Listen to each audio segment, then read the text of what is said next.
Tuscany is a very special region, rich in history and culture. Wherever you look, there are perfectly ordered rows of vines.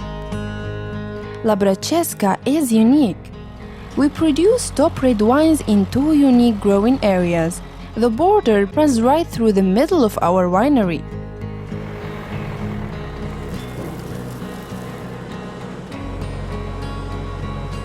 Most of my time I spend in the Asian cellars. My colleagues call me Queen of the Cellar.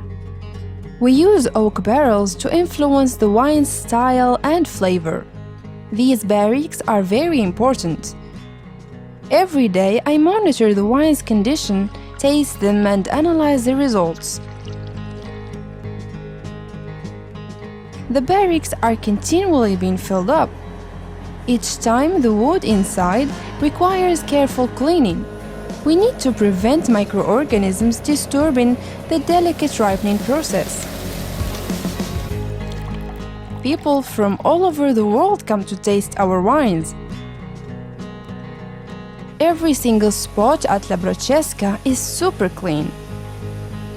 So, tasting our classic Vino Nobile di Montepulciano or our modern Syrah is a fantastic experience.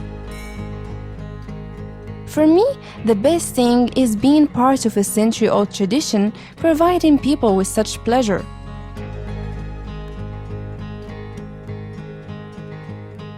The cellars are the heart of the winery. Here, I can put all I have into my work, my knowledge, my experience, my passion. My name is Fiamma Cicchieri. I'm an enologist and work as a cellar master at La Braccesca.